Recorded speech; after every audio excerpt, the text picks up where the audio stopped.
Et nous allons regarder dans la Bible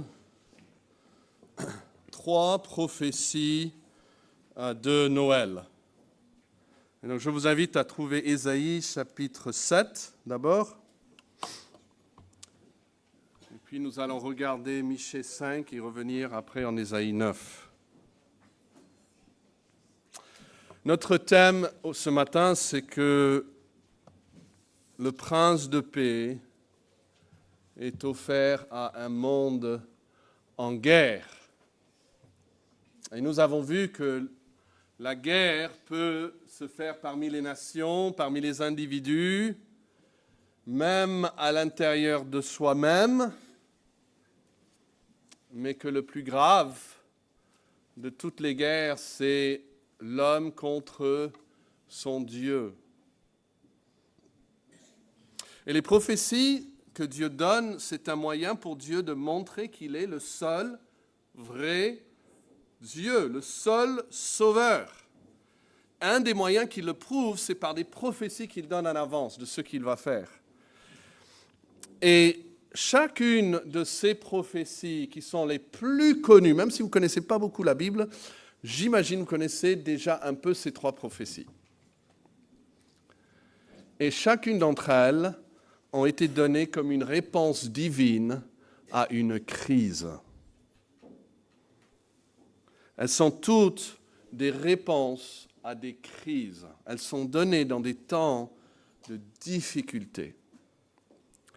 Et je crois qu'elles soulignent donc bien ce thème d'un prince de paix pour un monde en guerre. Et je crois qu'elles deviennent précieuses pour nous, ces prophéties, lorsque nous comprenons les contextes. Et beaucoup de chrétiens connaissent ces prophéties, mais ne connaissent pas les contextes. Et je crois que le contexte va nous aider à les apprécier encore plus. Et donc nous allons regarder la prophétie d'Ésaïe, chapitre 7 et verset 14. D'abord, le problème, d'abord le contexte de cette prophétie que vous pouvez déjà regarder au verset 14. Il faut apprécier un peu la crise politique à l'époque. Israël est une toute petite nation, comme encore aujourd'hui, et elle ne pouvait pas s'isoler de ce qui se passait autour d'elle. Vous savez qu'elle a eu ses moments forts dans l'histoire, les règnes de David et puis de Salomon, mais ce temps est révolu, et maintenant cette petite nation doit se battre même pour exister. Nous sommes au 8e siècle avant Jésus-Christ, nous sommes à près de 300 ans après David. Les choses vont de mal en pis, et les enfants d'Israël, les enfants d'Abraham, sont depuis quelque temps déjà divisés en fait en 2 nations. Donc ils n'ont même pas la force d'une seule nation. Ils ont eu une guerre civile, ils se sont séparés. Un peu comme la Corée du Nord et la Corée du Sud de nos jours. Il y avait le Nord et le Sud, et ils se faisaient la guerre entre eux. Et notez le verset 1 de Ésaïe chapitre 7. Il arriva au temps d'Akaz, fils de Jotham, fils d'Ozias, roi de Juda, que Rétsin, roi de Syrie, monta avec Péka, roi de Rémalia, roi d'Israël, contre Jérusalem pour l'assiéger, mais il ne put complètement l'assiéger. Donc, on voit qu'il y a une alliance ici entre Syrie et Israël au nord qui menace Juda dans le sud. Et Jérusalem se trouve en Juda. C'est un peu comme si la Chine va venir avec la Corée du Nord contre maintenant la Corée du Sud. Notez le verset 2. On vint dire à la maison de David, donc à Jérusalem, les Syriens campent à Éphraïm. Et le cœur d'Akaz, c'est le roi, et le cœur de son peuple furent agités comme les arbres de la forêt sont agités par le vent. Avez-vous connu un temps pareil? Votre cœur est agité. On sent la crise, n'est-ce pas? Le cœur d'Akaz, le cœur de son peuple sont agités comme les arbres par le vent. Tout le monde a peur. Et la menace est décrite au verset 5 et 6. Regardez-le. De ce que la Syrie médite du mal contre toi, de ce que Éphraïm, c'est un autre nom pour les 10 tribus du Nord, et le fils de Rémalia disent, ça c'est leur plan, Ils veulent, verset 6, monter contre Juda. Ils veulent assiéger la ville. Ils veulent gagner, donc battre en brèche. Et puis, ils veulent proclamer pour roi le fils de Tabéel. Non, on ne sait pas alors qui est cet homme, mais on sait qu'il n'est pas fils de David. C'est quelqu'un d'autre.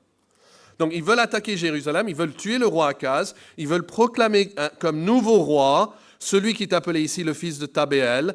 C'est donc la lignée de David qui est en danger. Ce n'est pas que le roi lui-même, c'est toute une lignée qui est en danger. Et cette association avec la lignée de David, que je vous rappelle, doit venir qui plus tard? Le Messie, le Christ. Et c'est souligné là au verset 2, où il dit, on va dire à la maison de qui? De David. Vous voyez ça? Et puis au verset 13, où Ésaïe dit, écoutez donc, maison de David. Donc, c'est ça qui est l'important ici, c'est la maison de David qui est en danger. Et puis, notez la nouvelle que les espions venant du nord apportent. Verset 2. Les Syriens ont établi leur camp sur le territoire d'Éphraïm. C'est-à-dire, l'armée syrienne est déjà en marche. Elle est actuellement installée sur le territoire d'Éphraïm, qui est, vous savez, attenant du territoire de Juda. Ils ne sont donc pas loin. Ils sont déjà en route. Donc, c'est un état d'urgence. C'est une situation de crise, il n'y a pas d'espoir humain, et c'est dans ce contexte-là que Dieu va donner une de ses plus belles promesses. Au verset 13, Ésaïe dit alors, écoutez donc, maison de David, est-ce trop peu pour vous de lasser la patience des hommes, que vous lassiez encore celle de mon Dieu? C'est pourquoi le Seigneur lui-même vous donnera un signe. Et le signe, c'est un affront direct à l'incrédulité, à l'athéisme du roi Akaz. Akaz pense que le seul domaine qui compte, c'est le domaine humain. Et il pense que la seule force qui peut agir, c'est la force humaine. Il est roi après tout, il a besoin de soldats, de chevaux, de chars, d'argent. Et Dieu dit, tu penses que la seule force qui peut agir est une force humaine, je vais te donner un signe. Il a offert déjà à Akaz un signe. Si vous regardez verset 11, il dit, demande en ta faveur un signe à l'Éternel, ton Dieu. Demande-le, soit dans les lieux bas, soit dans les lieux élevés. Mais Akaz a refusé. Il a refusé. Et ce n'est pas par croyance et par humilité qu'il a refusé, c'est par incrédulité. Et donc Dieu lui dit, tu ne veux pas, mais je vais te donner un signe, et ce signe va venir de quoi? D'une vierge. Vous voyez ça au verset 14? Le Seigneur lui-même vous donnera un signe. Voici la vierge. Voici la vierge. Ça, c'est le signe. Tu as peur d'un roi à Damas, d'un autre roi en Samarie. Tu veux tourner donc vers peut-être un troisième roi? Mais moi je dis, regarde la Vierge. Il y a un signe dans la Vierge. Le signe donc prend pour source la plus faible des forces humaines. Quand Dieu choisit le signe, il ne sert pas d'un roi ni d'une reine. C'est un peu comme lorsqu'il parlait au berger. Vous trouverez l'enfant emmailloté et couché dans une mangeoire pour animaux. Il ne veut même pas d'un jeune homme plein de force. Quand Dieu choisit le signe, il prend une jeune fille, peut-être 14 ans, 15 ans, une jeune vierge. Mais notez ce que Dieu va faire avec cette jeune vierge, cette jeune fille qui n'a même pas encore de mari. Verset 14, c'est pourquoi le Seigneur lui-même vous donnera un signe. Voici la Vierge deviendra enceinte, elle enfantera un fils et on lui donnera le nom de Dieu avec nous. Le signe donc prend pour source la plus faible des forces humaines, mais le signe nous apporte la plus grande des forces possibles. Dieu avec nous. Ça, c'est le message de Noël. À ce moment de crise, c'est Dieu avec nous. Mais il n'y a que la Vierge, il n'y a que l'étable, il n'y a que la crèche, il n'y a que quelques bergers. Oui, mais c'est Dieu avec nous. Oui, mais les grands de Jérusalem, ils ne sont pas venus. C'est que quelques mages d'Orient. Oui, mais c'est Dieu avec nous. Ça, c'est le message de Noël. Dieu, par le biais d'une jeune vierge, s'est approché de nous. Le plus grand ou la plus grande des puissances divines est venu par la plus faible des forces humaines. Alors, notez la deuxième prophétie. Et alors, ce qui nous intéresse, c'est encore le contexte ce matin. Nous avons vu le contexte de cette prophétie qu'il viendra d'une vierge. En fait, c'est un moment de crise où Juda est attaqué par deux autres rois. Mais en Michée, le problème est encore pire. Notez chapitre 4 d'abord.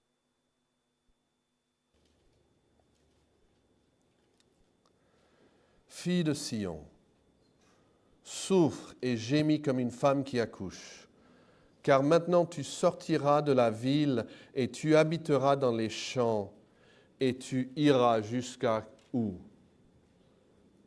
Jusqu'à où? Jusqu'à Babylone. Ça parle d'un moment où la lignée du trône, en fait, est envoyée en captivité.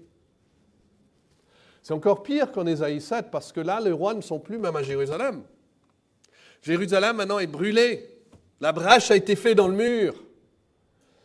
Et le roi et la lignée de David sont transportés loin, jusque dans un pays étranger. Et là, on pense que ça sonne le glas pour cette lignée. C'est la fin, peut-être.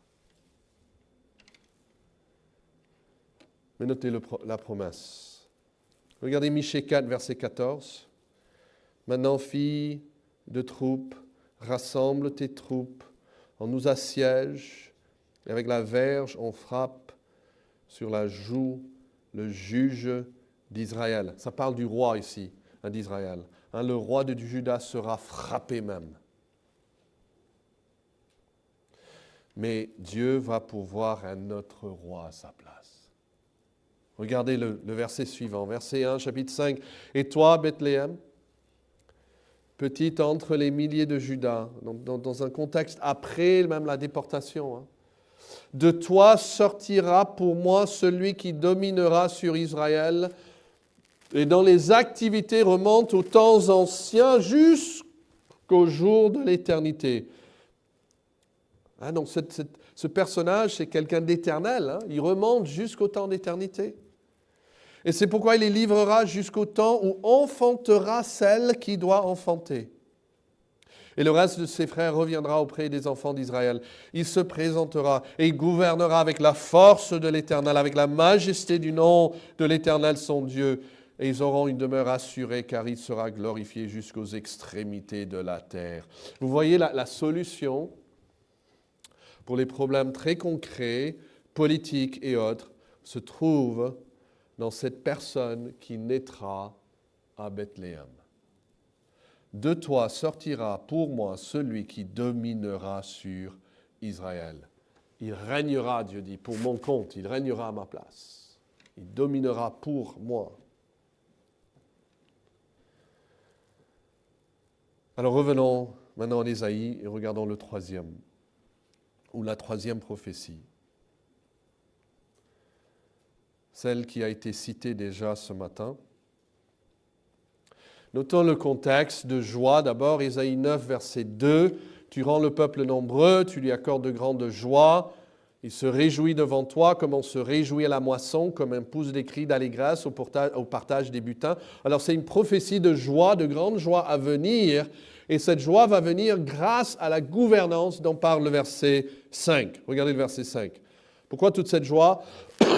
Car un enfant nous est né, et un fils nous est donné. On voit l'humanité de Jésus et il est né, l'enfant est né, sa divinité, le Fils est donné. Et la domination reposera sur son épaule, c'est-à-dire il gouvernera. Comme dit Michée, celui qui dominera. La domination reposera sur son épaule et on l'appellera. Il y a ici 4 titres. Admirable conseiller, Dieu puissant, Père éternel, Prince de la paix. Et on sait qu'il parle de gouvernance parce que, notez le verset qui suit, donner à l'empire de l'accroissement et une paix sans fin au trône de David et à son royaume, l'affermir et le soutenir par le droit et par la justice dès maintenant et à toujours. Et si vous vous demandez si cela est vraiment possible, que dit la fin du verset? Voilà ce que fera le zèle de l'Éternel des armées. Il met toute sa réputation derrière cette promesse. La bénédiction de cette prophétie vient en comprenant le contexte. Donc regardons un peu le contexte. Le problème, comme nous avons vu avec les autres, le problème derrière ce temps où a été donnée cette prophétie. Il s'agit des temps où le Seigneur cachait sa face. C'est après que le peuple soit parti en captivité, ils ont tout perdu et le Seigneur, il cache sa face. Comprenez quand vous dites à quelqu'un, il faut chercher le Seigneur, il faut lire ta Bible. Et la personne dit, mais j'ai essayé, ça ne marche pas pour moi, c'est pas vrai. Comme si Dieu cache sa face. Et dans un contexte comme ça, les gens vont vous conseiller d'aller chercher ailleurs de conseils. On voit souvent dans un moment de crise, les personnes ou les objets en qui ces personnes ont confiance. Parce que dans un moment de crise, les gens tournent vers ces choses comme leur dernier espoir. Et notez le conseil qu'on leur donnait. Reculez juste un chapitre 8, verset 19. On les conseille d'aller chercher ailleurs. Ésaïe 8, verset 19, si l'on vous dit, consultez ceux qui évoquent les morts et qui prédisent l'avenir, qui poussent des sifflements et des soupirs. Ça, c'est le conseil qu'ils recevaient. Ils sont là en captivité, Dieu ne reste silencieux. Et donc, on leur dit, mais allez chercher ailleurs. Vous pouvez trouver des réponses. Consultez ceux qui prédisent l'avenir, qui parlent avec les morts. Et voici la réponse que Dieu leur donne. Répondez, encore verset 19, un peuple consultera-t-il pas son Dieu? S'adressera-t-il aux morts en faveur des vivants? Si on vous parle de cette manière, voici le conseil que Dieu nous donne. Regardez le verset 20, Ésaïe 8, 20. Qu'est-ce qu'il faut dire? Non, pas aller aux morts, pas à ceux qui consultent les morts. Qu'est-ce qu'il faut faire? Il faut aller à la loi et au témoignage. C'est les mêmes mots qu'on retrouve au psaume 19. La loi de l'Éternel est parfaite. Elle restaure l'âme. Le témoignage de l'Éternel est véritable. Il rend sage l'ignorant. Et c'est ce qu'il dit ici. Non, à la loi et au témoignage. Et si l'on ne parle pas ainsi, il n'y aura point d'aurore pour le peuple. Une autre traduction dit, vous répondrez. C'est à l'enseignement et à la parole du Seigneur qu'il faut revenir. Celui qui ne dit pas cela ne verra pas la lumière du matin. Vous voyez, il n'y a pas de lumière si on ne consulte pas la parole de Dieu.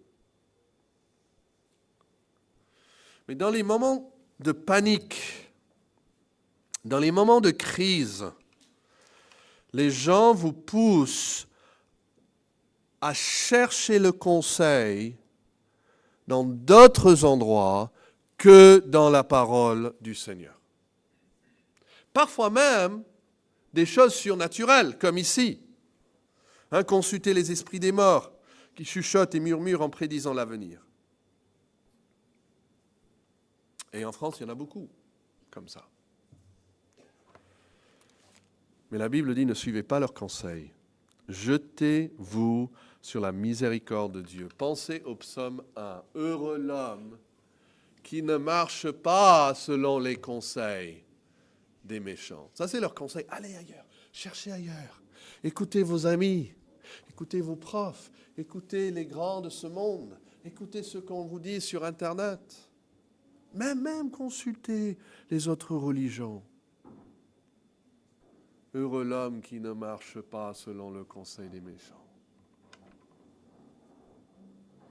Et puis regardez le verset 21, Isaïe 8 encore, verset 21. Regarde là ce qui se passe. Il sera errant dans le pays, accablé, affamé. Quand il aura faim, il s'irritera, maudira son roi et son Dieu. C'est ce qu'ont souvent fait les Juifs, quand les choses vont mal. S'ils tournent les yeux vers Dieu, c'est pour le maudire. Et encore de nos jours, si les gens, finalement, ils vont tourner les yeux vers Dieu, c'est souvent pour le maudire, pour prendre son nom en vain. Ce qu'ils font ici. Verset 22, puis il regardera vers la terre et voici, il n'y aura que détresse, obscurité et de sombres angoisses. Il sera repoussé dans d'épaisses ténèbres. Vous voyez ici, le contexte ici, c'est la nuit, l'obscurité, de sombres angoisses, d'épaisses ténèbres. On le dit de trois manières. Ça, c'est la condition d'Israël sous le jugement de Dieu. Et il n'y a rien de pire, je crois, que de sentir dans la nuit, de se sentir dans les ténèbres et de ne pas pouvoir trouver de réponse. Ils tâtonnent ici, ils ne trouvent pas de réponse. Ils ne savent pas où aller. Je crois que c'est pire qu'être dans le malheur. C'est des problèmes profonds et puis c'est obscur, c'est ténébreux autour de vous. Il n'y a pas de réponse.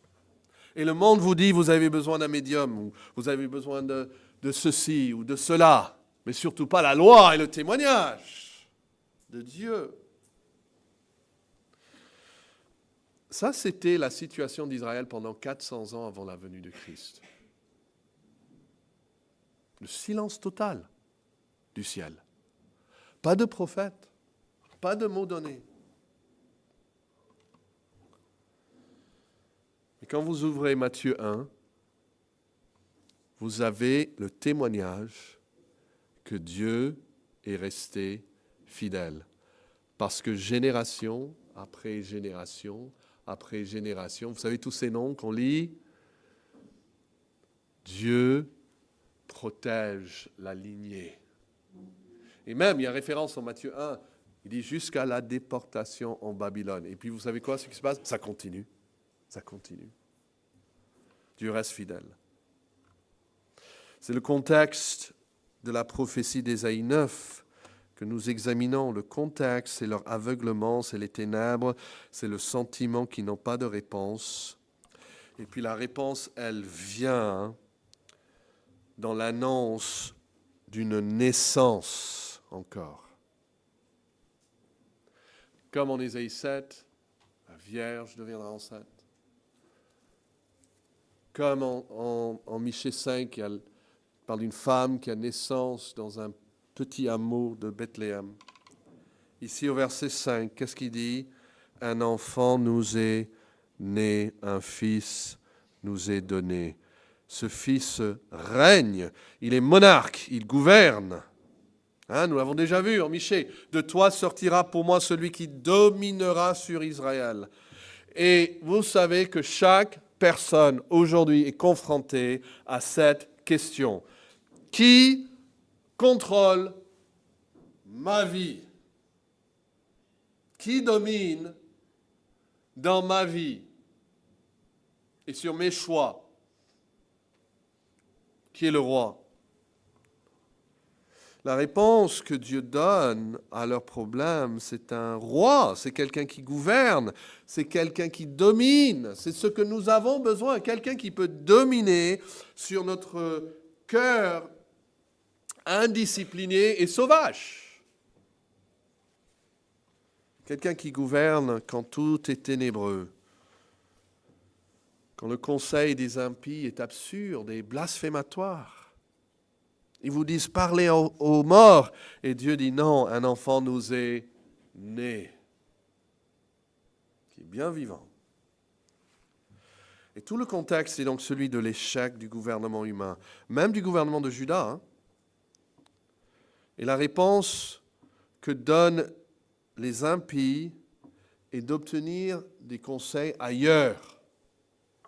Comme Saül, finalement, vous vous rappelez, dans un moment de crise, finalement, il va se tourner vers quelqu'un comme ça.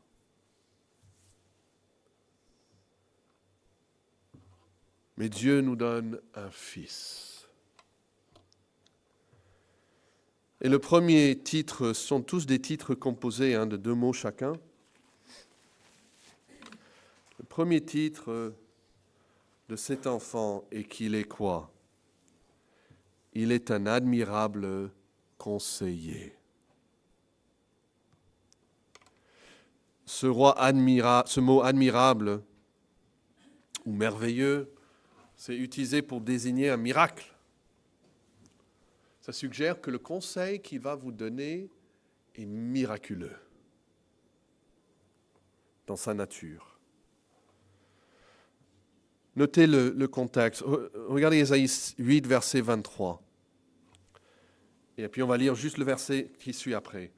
Mais les ténèbres ne régneront pas toujours sur la terre, où il y a maintenant des angoisses. Si le temps passé ont couvert d'opprobre le pays de Zabulon et le pays de Nephtali, les temps à venir couvriront de gloire la contrée voisine à la mer, au-delà du Jourdain, le territoire des païens, le peuple qui marchait dans les ténèbres. Vous voyez, ils étaient dans les ténèbres, comme on a déjà vu.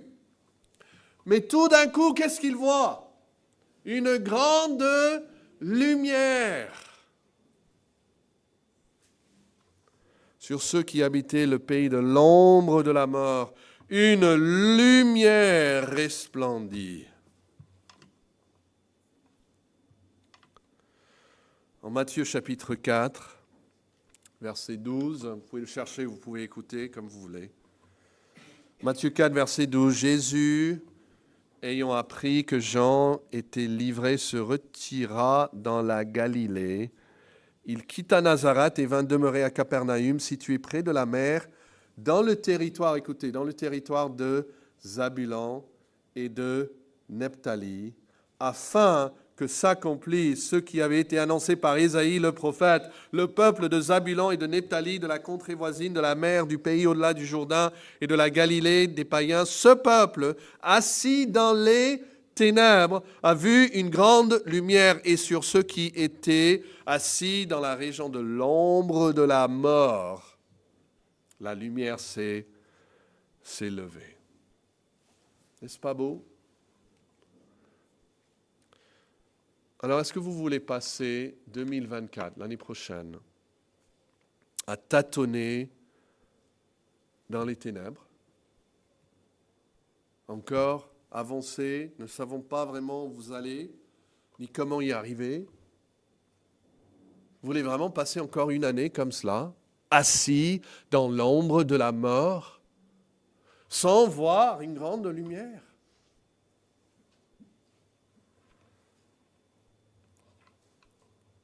Il vous faut soumettre à la gouvernance de ce Fils donné. Et une des manières principales qui nous gouverne, c'est par ces admirables conseils qu'il nous donne. C'est comme ça qu'un roi gouverne, avec sa bouche. Il dit à ses sujets quoi faire. Est-ce que nous voulons vraiment nous soumettre et lire nos Bibles pour découvrir ce qu'est sa volonté pour nous? Vous connaissez peut-être le nom de Mark Twain, l'écrivain américain, mais un infidèle. croyait pas vraiment en Christ. Et quelqu'un d'autre a dit, vous savez, oui, c'est toutes ces parties difficiles dans la Bible qui me gênent. Et il a répondu, il a dit, pour moi, franchement, c'est pas ça, c'est toutes les parties que je comprends qui me gênent. Et souvent, c'est comme ça pour nous aussi. Ce n'est pas les parties obscures de la Bible. C'est ces endroits clairs dans la Bible où nous avons du mal à nous soumettre. Mais c'est comme ça qu'il veut nous diriger en tant qu'un admirable conseiller. Mais quel est le titre suivant ? Il n'est pas seulement admirable conseiller, cette réponse à ceux qui vivent dans les ténèbres. Il est aussi le Dieu puissant. Vous doutez de sa capacité ? Il est le Dieu puissant. Celui qui vous conseille vient avec toute sa force pour vous aider. C'est pour ça que si nous marchons par l'Esprit, nous n'accomplirons pas les désirs de notre chair. Chaque pas qu'on fait peut être maintenant dans la lumière. Et Dieu peut même restaurer les années que les sauterelles ont dévorées. Qu'est-ce que cela signifie peut-être pour votre mariage ou peut-être votre relation avec vos parents? C'est des choses que seul Dieu peut faire, mais il est tout puissant. Parfois on dit, je ne veux pas suivre ce conseil, ça ne va pas marcher. Non, celui qui donne le conseil est le tout puissant. Et puis ce troisième titre, il est le Père éternel. Le Père éternel, ou on pourrait mieux dire le Père de l'éternité. Ce n'est pas une référence au fait qu'il est Dieu le Père ici. Il ne faut pas penser à la Trinité dans ce titre, mais le Père de l'éternité, c'est-à-dire la source de l'éternité. C'est par lui, la Bible dit, que Dieu, le Père, a créé tous les siècles, tous les âges. Et le Père des siècles, le Père de l'éternité est ce Sauveur. Ça veut dire qu'il contrôle tout le temps. Nos temps sont dans sa main. Donc il nous donne du conseil, et puis il vient avec toute sa force. Et puis on sait que il contrôle tout, le début, la fin. Il est le Père de l'éternité.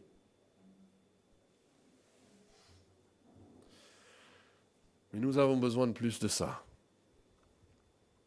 C'est pour ça que nous avons ce dernier titre. Il est le prince de Shalom, le prince de paix pour toute la terre. C'est lui qui régnera sur le monde et nous aurons la paix. Alors, il y a un aspect de cette prophétie, surtout à partir du verset 3 au chapitre 9, que nous devons attendre encore pour l'accomplissement. Nous attendons sa deuxième venue, l'inauguration finale de ce règne de paix.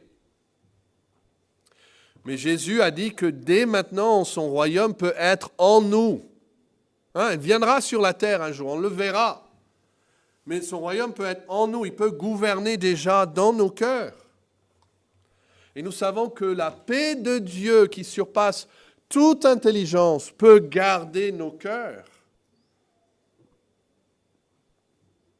Et donc, nous sommes là dans les ténèbres, nous sommes assis sous l'ombre de la mort, et Dieu nous donne le Fils. Un enfant nous est né, et il vient comme admirable conseiller pour nous donner le meilleur conseil possible. Il dit, celui qui écoute ma voix connaîtra la vérité. Il est le Dieu puissant. Il dit, j'ai le pouvoir de donner ma vie, de la reprendre. Celui qui croit en moi ne verra même pas la mort. Il est le Père de l'éternité. Les temps sont dans sa main. C'est pour ça qu'il peut dire, moi je suis avec vous tous les jours, jusqu'à la fin du monde. Et il est le prince de paix. Il a dit, je suis le chemin, la vérité, la vie. Nul ne vient au Père que par moi. Alors qu'est-ce que ça a avec notre mariage ou avec nos valeurs, nos priorités dans cette nouvelle année? Vous savez, ça change tout. Si on le croit, ça change tout. Et ça commence par le fait que je dise Seigneur et que je le pense vraiment. Comme Saul, qui devient Paul plus tard. Quand Dieu arrive, Christ arrive, il dit, mais qui es-tu? Il dit, voilà, Seigneur, que veux-tu que je fasse? Si vous vivez ainsi, vous aurez la paix. Éphésiens 2, versets 12 à 14 disent ceci. Souvenez-vous que vous étiez en ce temps-là sans Christ, sans le Christ, donc sans Jésus le Messie, privés du droit de cité en Israël, étrangers aux alliances de la promesse, sans espérance, sans Dieu dans le monde. Mais puisqu'il a donné son Fils, parce qu'un enfant nous est né, en Jésus-Christ, vous qui étiez jadis éloignés, vous avez été rapprochés par le sang de Christ, car il est notre paix. Alors le monde est en guerre. Les ténèbres demeurent. Le monde marche en tâtonnant, il cherche la paix. Mais est-ce qu'ils ont trouvé la paix en 2023? Oui ou non?